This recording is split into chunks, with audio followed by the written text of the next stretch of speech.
ओम नमः शिवाय मित्रों। देखिए, शिव महापुराण का अध्ययन कर रहे हैं और आज हम शिव महापुराण के विघ्नेश्वर संहिता के इस 12वें अध्याय को करेंगे। इससे पहले के वीडियो हम कर चुके हैं, जिनका लिंक आपको मिल जाएगा डिस्क्रिप्शन बॉक्स में। अगर आप देखना चाह रहे हैं वो अध्याय तो आप देख सकते हो। तो प्रारंभ करते हैं इस अध्याय के लिए लेके प्रभु का नाम। तो देख सकते हैं आप, ये जो कथा है हमारी वह है, यहाँ पे आप देख रहे हैं। पृथ्वी आदि से निर्मित देव प्रतिमाओं के पूजन की विधि, उनके लिए नैवेद्य का विचार, पूजन के विभिन्न उपचारों का फल, विशेष मास, वार, तिथि तथा नक्षत्रों के योग में पूजन का विशेष फल तथा लिंग के वैज्ञानिक स्वरूप का विवेचन। ऋषियों ने कहा, साधु शिरोमणे, अब आप पार्थिव प्रतिमा की पूजा का विधान बताइए, जिससे समस्त अभीष्ट वस्तुओं की प्राप्ति होती है। सूत जी बोले, महर्षियों, तुम लोगों ने बहुत उत्तम बात पूछी है। पार्थिव प्रतिमा का पूजन सदा संपूर्ण मनोरथों को देने वाला है तथा दुख का तत्काल निवारण करने वाला है। मैं उसका वर्णन करता हूँ, तुम लोग उसको ध्यान देकर सुनो। पृथ्वी आदि की बनी हुई देव प्रतिमाओं की पूजा इस भूतल पर अभिष्टदायक मानी गई है। निश्चय ही इसमें पुरुषों और स्त्रियों का भी अधिकार है। नदी, पोखरे अथवा कुएं में प्रवेश करके पानी के भीतर से मिट्टी ले आएं, फिर गंध चूर्ण के द्वारा उसका संशोधन करें और शुद्ध मंडप में रखकर उसे महीन पीसें और सानें। इसके बाद हाथ से प्रतिमा बनाएं और दूध से उसका सुंदर संस्कार करें।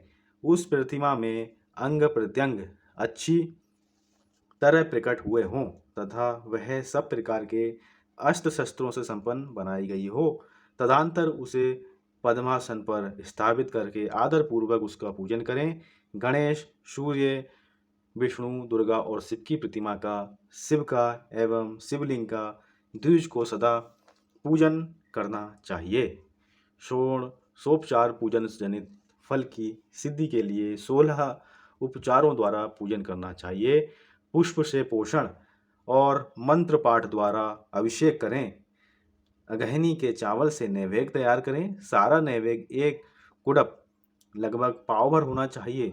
घर में पार्थिव पूजन के लिए एक कुड़प और बाहर किसी मनुष्य द्वारा स्थापित शिवलिंग के पूजन के लिए एक प्रस्थ शेर भर नैवेद्य तैयार करना चाहिए। ऐसा जानना चाहिए, देवताओं द्वारा स्थापित शिवलिंग के लिए 3 से नैवेद्य अर्पित करना चाहिए, उचित है।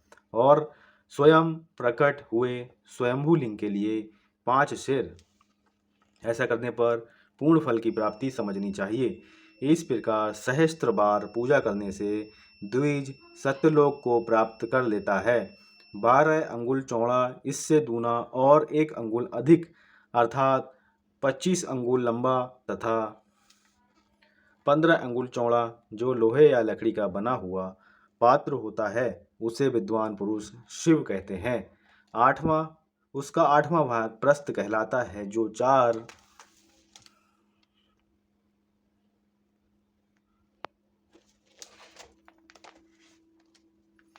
कुंडब के बराबर माना गया है। मनुष्य द्वारा स्थापित शिवलिंग के लिए 10 प्रस्थ, स्त्रियों ऋषियों द्वारा स्थापित शिवलिंग के लिए 100 प्रस्थ और स्वयंभू शिवलिंग के लिए 1 सहस्त्र प्रस्थ नैवेद्य निवेदन किया जाए तथा जल, तैल आदि एवं गंध द्रव्यों की भी यथा योग्य मात्रा रखी जाए, जो यह उन शिवलिंगों की महापूजा बताई जाती है। देवता का अभिषेक करने से आत्मशुद्धि होती है, गंध से पुण्य की प्राप्ति होती है, नैवेद्य लगाने से आयु और तृप्ति होती है, धूप निवेदन से धन की प्राप्ति होती है, दीप दिखाने से ज्ञान का उदय होता है और तामूल समर्पण करने से भोग की उपलब्धि होती है। इसलिए स्नान आदि 6 उपचारों को यत्नपूर्वक करें। नमस्कार और जप, ये दोनों संपूर्ण अभीष्ट फल को देने वाले हैं। इसलिए भोग और मोक्ष की इच्छा रखने वाले लोगों को पूजा के अंत में सदा ही जप और नमस्कार करने चाहिए। मनुष्य को चाहिए कि वह सदा पहले मन से पूजा करके फिर उन उपचारों से करे। देवताओं की पूजा से उन देवताओं के लोकों की प्राप्ति होती है तथा उनके अवान्तर लोक में भी यथेष्ट भोग की वस्तुएं उपलब्ध होती हैं। अब मैं देव पूजा से प्राप्त होने वाले विशेष फलों का वर्णन करता हूँ। द्विजो, तुम लोग श्रद्धापूर्वक सुनो। विघ्नराज गणेश की पूजा से भूलोक में उत्तम अभीष्ट वस्तु की प्राप्ति होती है। शुक्रवार को श्रावण और भद्रपद मासों के शुक्ल पक्ष की चतुर्थी को और पौष मास में शतभिक्षा नक्षत्र के आने पर विधि पूर्वक गणेश जी की पूजा करनी चाहिए। 100 या सहस्त्र दिनों में 100 या सहस्त्र बार पूजा करें। देवता और अग्नि में श्रद्धा करते हुए किया जाने वाला उनका नित्य पूजन मनुष्य को पुत्र एवं अभिष्ट वस्तु प्रदान करता है। यह समस्त पापों का शमन तथा भिन्न भिन्न दुष्कर्मों का विनाश करने वाला है। विभिन्न बारों में की हुई शिव आदि की पूजा को आत्मशुद्धि प्रदान करने वाली समझना चाहिए। बार या दिन, तिथि, नक्षत्र और योगों का आधार है, समस्त कामना को देने वाला है। उसमें वृद्धि और क्षय नहीं होता, इसलिए उसे पूर्ण ब्रह्म स्वरूप मानना चाहिए।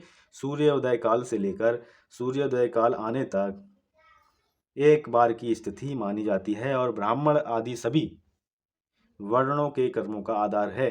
विहित तिथि के पूर्व भाग में की हुई देव पूजा मनुष्यों को पूर्ण भोग प्रदान करने वाली होती है। यदि मध्याह्न के बाद तिथि का आरंभ होता है तो रात्रि युक्त तिथि का पूर्व भाग पितरों के श्राद्ध कर्म के लिए उत्तम बताया गया है। ऐसी तिथि का परभाग ही दिन से युक्त होता है, अतः वही देव कर्म के लिए प्रसक्त माना गया है। यदि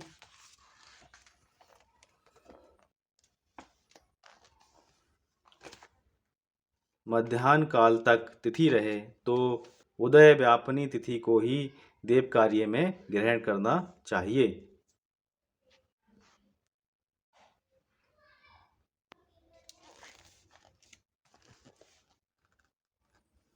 इसी तरह शुभ तिथि एवं नक्षत्र आदि ही देव कार्य में ग्रह होते हैं। बार आदि का भली भांति विचार करके पूजा और जप आदि करने चाहिए। वेदों में पूजा शब्द के अर्थ की इस प्रकार योजना की जाती है। पूज्यते अनेन इति पूजा। यह पूजा शब्द ही व्युत्पत्ति है। पू का अर्थ है भोग और फल की सिद्धि। वह जिस कर्म से संपन्न होती है उसका नाम है पूजा। मनोवांछित वस्तु तथा ज्ञान ये अभीष्ट वस्तुएं हैं।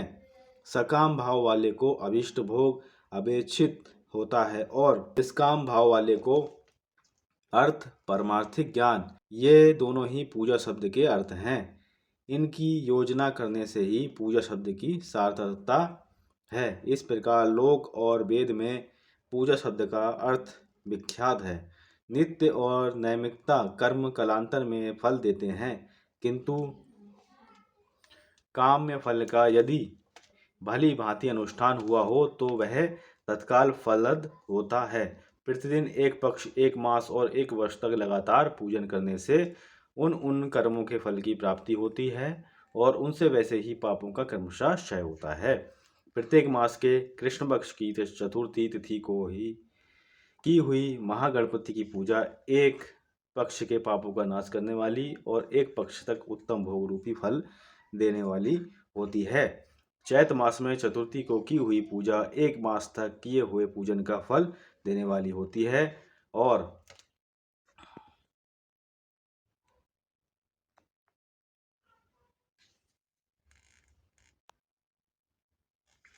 जब सूर्य सिंह राशि पर स्थित हो उस समय भाद्रपद मास की चतुर्थी को की हुई गणेश जी की पूजा एक वर्ष तक मनोवांछिक भोग प्रदान करती है।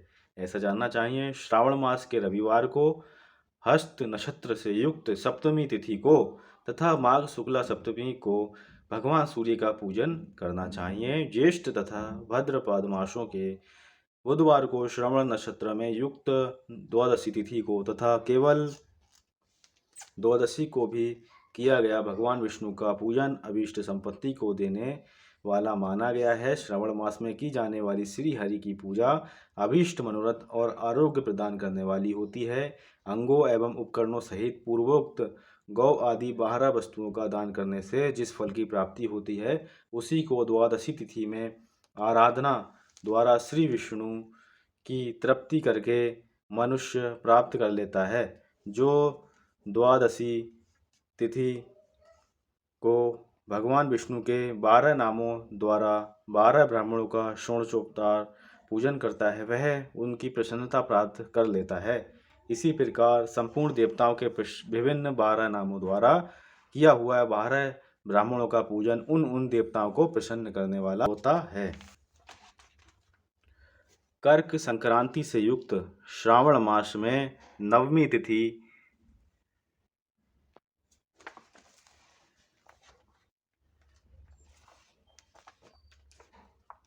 को मृगशिरा नक्षत्र के योग में अंबिका का पूजन करें। यह संपूर्ण मनोवांछित भोगों और फलों को देने वाली है। ऐश्वर्य की इच्छा रखने वाले पुरुष को उस दिन अवश्य उनकी पूजा करनी चाहिए। अश्विन मास के शुक्ल पक्ष की नवमी तिथि संपूर्ण अभीष्ट फलों को देने वाली है। उसी मास के कृष्ण पक्ष की चतुर्दशी को यदि रविवार पड़ा हो तो उस दिन का महत्व विशेष बढ़ जाता है। उसके साथ ही यदि आद्रा और महेद्रा सूर्य संक्रांति से युक्त आद्रा का योग हो तो उस उक्त अवसरों पर की हुई शिव पूजा का विशेष महत्व माना गया है। माघ कृष्णा चतुर्दशी को की हुई शिव जी की पूजा अभीष्ट फलों को देने वाली है। वह मनुष्यों की आयु बढ़ाती, मृत्यु कष्ट को दूर हटाती और समस्त सिद्धियों की प्राप्ति कराती है। ज्येष्ठ मास में चतुर्दशी को यदि महाद्रा का योग हो अथवा मार्गशीर्ष मास में किसी भी तिथि को यदि आद्रा नक्षत्र हो तो उस अवसर पर विभिन्न वस्तुओं की बनी हुई मूर्ति के रूप में शिव की जो 16 उपचारों से पूजा करता है वह पुण्यात्मा के चरणों का दर्शन करना चाहिए। भगवान शिव की पूजा मनुष्यों को भोग और मोक्ष देने वाली है, ऐसा जानना चाहिए। कार्तिक मास में प्रत्येक वार और तिथि आदि में महादेव जी की पूजा का विशेष महत्व है। कार्तिक मास आने पर विद्वान पुरुष दान, तप, होम, जप और नियम आदि के द्वारा समस्त देवताओं का षोडशोपचारों से पूजन करे। उस पूजन में देव प्रतिमा, ब्राह्मण तथा मंत्रों का उपयोग आवश्यक है। ब्राह्मणों को भोजन कराने से भी वह पूजन कर्म संपन्न होता है। पूजक को चाहिए कि वह कामना को त्याग कर पीड़ा रहित शांत हो देवाराधन में तत्पर रहे। कार्तिक मास में देवताओं का यजन पूजन समस्त भोगों को देने वाला, व्याधियों को हर लेने वाला तथा भूतों और ग्रहों का विनाश करने वाला है। कार्तिक मास के रविवारों को भगवान सूर्य की पूजा करने और तेल तथा सूती वस्त्र देने से मनुष्यों के कोढ़ आदि रोगों का नाश होता है। हरे, काली मिर्च, वस्त्र और दूध आदि का दान और ब्राह्मणों की प्रतिष्ठा करने से क्षय के रोग का नाश होता है। दीप और सरसों के दान से मिर्गी का रोग मिट जाता है। कृतिका नक्षत्र से युक्त सोमवारों को किया हुआ शिव जी का पूजन मनुष्यों के महान दरिद्र को मिटाने वाला और संपूर्ण संपत्तियों को देने वाला है। घर की आवश्यक सामग्रियों के साथ गृह और क्षेत्र आदि का दान करने से भी उक्त फल की प्राप्ति होती है। कृतिका युक्त मंगलवारों को श्री स्कंद का पूजन करने से तथा दीपक एवं घंटा आदि का दान करने देने से मनुष्य को शीघ्र ही वाक सिद्धि प्राप्त हो जाती है। यहाँ पे एक चित्र है सूर्य उपासना करते हुए। उनके मुंह से निकली हुई हर एक बात सत्य होती है। कृतिका युक्त बुधवारों को किया हुआ विष्णु का यजन और दही भात का दान मनुष्यों को उत्तम संतान की प्राप्ति कराने वाला होता है। कृतिका युक्त गुरुवारों को धन से ब्रह्मा जी का पूजन तथा मधु, सोना और घी का दान करने से मनुष्यों को भोग वैभव की प्राप्ति होती है। कृतिका युक्त सोमवारों को गजानन गणेश जी की पूजा करने से तथा गंध पुष्प एवं अन्न का दान देने से मानव के भोग्य पदार्थों की वृद्धि होती है। उस दिन सोना, चांदी आदि का दान करने से वंध्या को भी उत्तम पुत्र की प्राप्ति होती है। कृतिका युक्त शनिवारों को दिक्पालों की वंदना, दिग्गजों, नागों और सेतुपालों का पूजन, त्रिनेत्रधारी रुद्र, पापहारी विष्णु तथा ज्ञानदाता ब्रह्मा का आराधन और धन्वंतरी एवं दोनों अश्वनी कुमारों का पूजन करने से रोग, दुर्मृत्यु एवं अकाल मृत्यु का निवारण होता है तथा तत्कालीन व्याधियों की शांति होती है। नमक, लोहा, तेल और उड़द आदि का त्रिकुटु, सोंठ, पीपल और गोल मिर्च, फल, गंध और जल आदि का तथा घृत आदि द्रव्य पदार्थों का और सुवर्ण, मोती आदि कठोर वस्तुओं का भी दान देने से स्वर्गलोक की प्राप्ति होती है। इनमें से नमक आदि का मान कम से कम 1 प्रस्थ यानी शेर होना चाहिए और सुवर्ण आदि का मान कम से कम 1 पल। धन की संक्रांति से युक्त पौष मास में उषा काल में शिव आदि समस्त देवताओं का पूजन क्रमशः समस्त सिद्धियों की प्राप्ति कराने वाला होता है। इस पूजन में अगहनी के चावल से तैयार किए हुए गए हविष्य का नैवेद्य उत्तम बताया जाता है। पौष मास में नाना प्रकार के अन्न का नैवेद्य विशेष महत्व रखता है। मार्गशीर्ष मास में केवल अन्न का दान करने वाले मनुष्यों को ही संपूर्ण अभीष्ट फलों की प्राप्ति हो जाती है। मार्गशीर्ष मास में अन्न का दान करने वाले मनुष्य के सारे पाप नष्ट हो जाते हैं। वह अभीष्ट सिद्धि, आरोग्य, धर्म, वेद का सम्यक ज्ञान, उत्तम अनुष्ठान का फल, यह लोक और परलोक में महान भोग, अंत में सनातन योग, मोक्ष तथा वेदांत ज्ञान की सिद्धि प्राप्त कर लेता है। जो भोग की इच्छा रखने वाला है वह मनुष्य मार्गशीर्ष मास आने पर कम से कम 3 दिन भी उषा काल में अवश्य देवताओं का पूजन करे और पौष मास को पूजन से खाली ना जाने दे। उषा काल से लेकर संघव काल तक ही पौष काल में पूजन का विशेष महत्व बताया जाता है। पौष काल में पूरे महीने भर जितेंद्रिय और निराहार रहकर द्विज प्रातः काल से महदान काल तक वेद माता गायत्री का जप करे। तत्पश्चात रात को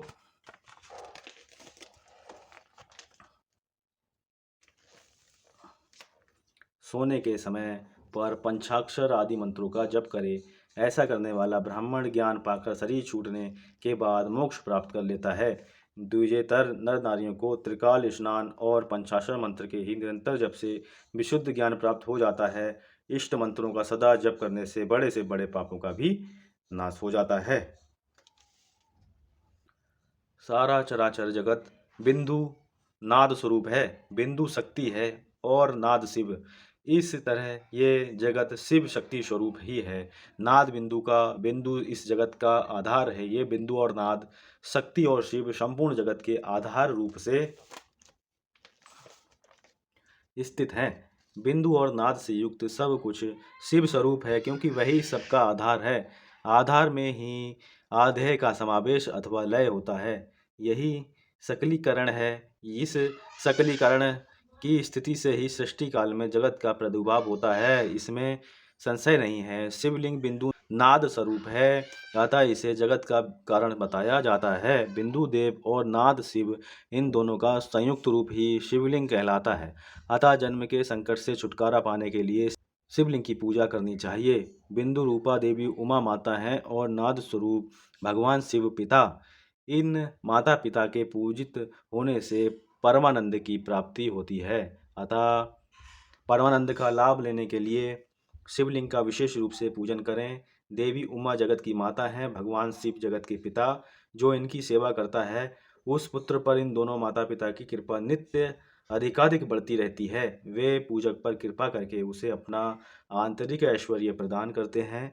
अतः मुनीश्वरों, आंतरिक आनंद की प्राप्ति के लिए शिवलिंग को माता पिता का स्वरूप मानकर उसकी पूजा करनी चाहिए।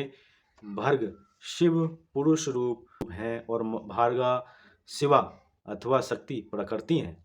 अव्यक्त आंतरिक अधिष्ठान रूप गर्भ को पुरुष कहते हैं। सुव्यक्त आंतरिक अधिष्ठान भूत गर्भ को प्रकृति।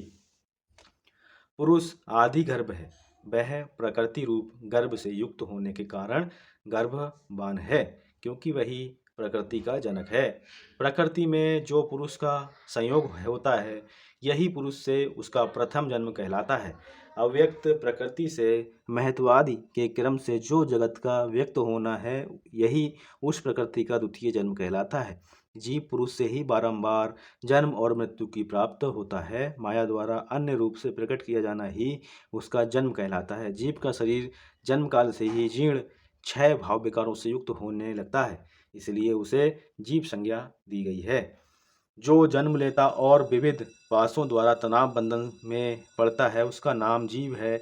जन्म और बंधन जीव शब्द का अर्थ ही है। अतः जन्म मृत्यु रूपी बंधन की निवृत्ति के लिए जन्म के अधिष्ठान भूत मात पितृ रूप शिवलिंग का पूजन करना चाहिए।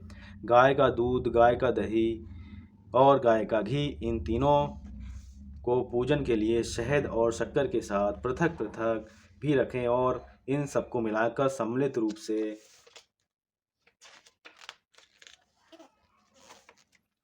पंचामृत भी तैयार कर लें। इनके द्वारा शिवलिंग का अभिषेक एवं स्नान करावें और फिर गाय के दूध और अन्न के मेल से नैवेद्य तैयार करके प्रणव मंत्र के उच्चारण पूर्वक उसे भगवान शिव को अर्पित करें। संपूर्ण प्रणव को ध्वनि लिंग कहते हैं।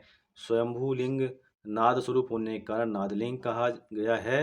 यंत्र या अघा बिंदु स्वरूप होने के कारण बिंदु लिंग के रूप में विख्यात है। उसमें अचल रूप से प्रतिष्ठित जो शिवलिंग है वह मकार स्वरूप है, इसीलिए मकार लिंग कहलाता है। सवारी निकालने आदि के लिए जो चरलिंग होता है वह उकार स्वरूप होने से उकारलिंग कहा गया है, तथा पूजा की दीक्षा देने वाले जो गुरु या आचार्य हैं उनका विग्रह आकार का प्रतीक होने से आकार लिंग माना गया है। इस प्रकार आकार, मकार, उकार, बिंदु, नाद और ध्वनि के रूप में लिंग के 6 भेद हैं। इन 6 लिंगों की नित्य पूजा करने से साधक जीवन मुक्त हो जाता है, इसमें संशय नहीं है। इस प्रकार से ये अध्याय समाप्त हो रहा है और कल जो अध्याय होगा वह पढ़ेंगे षटलिंग स्वरूप प्रणव का महात्मा, उसके सूक्ष्म रूप ओमकार और स्थूल रूप पंचाक्षर मंत्र का विवेचन, उसके जप की विधि एवं महिमा, कार्य ब्रह्म के लोकों से लेकर कारण रुद्र के लोकों तक का विवेचन करके कालातीत पंचावरण पर विशिष्ट शिवलोक के अनिर्वचनीय वैभव का निरूपण तथा शिव भक्तों के सत्कार की महिमा। एक बार प्रेम से बोलेंगे ओम नमः शिवाय, ओम नमः शिवाय।